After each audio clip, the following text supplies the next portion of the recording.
there's only a little over 2 weeks left before the general election, and 4 candidates are running for Monroe County Court of Common Pleas judge. Now, 2 will be elected to succeed former President Judge Margarita Patty Worthington and outgoing President Judge Arthur Zulik. News 13's Nicole Walters introduces us to the Democrats vying for the seats in this report.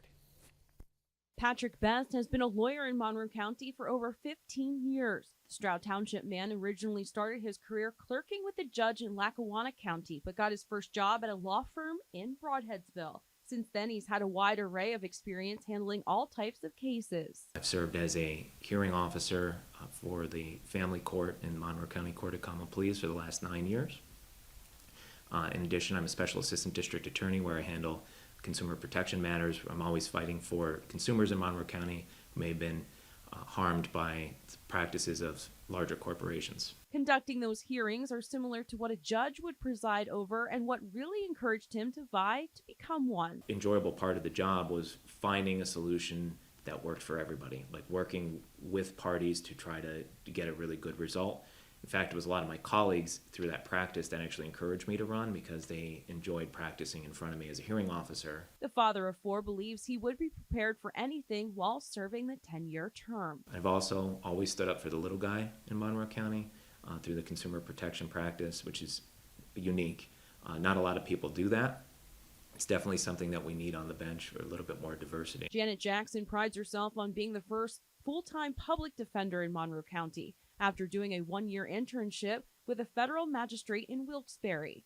The Stroudsburg attorney now has her own practice and has been litigating both civil and criminal cases for more than 35 years. Tried every kind of misdemeanor and felony case, including homicide cases, and then I continued to do that privately after I stopped being in the public defender's office. I've also done a lot of workers' compensation litigation.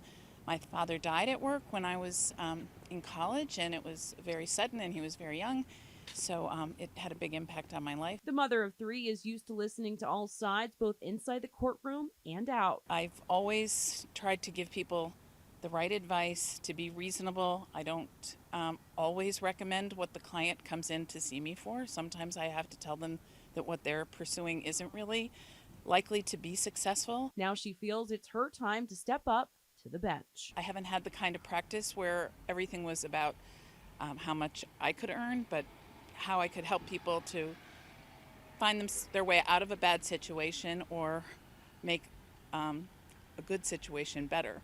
So that's why I think I'll be a good judge. You'll hear from the Republican candidates for Monroe County Judge later this week. Nicole Walters, News 13.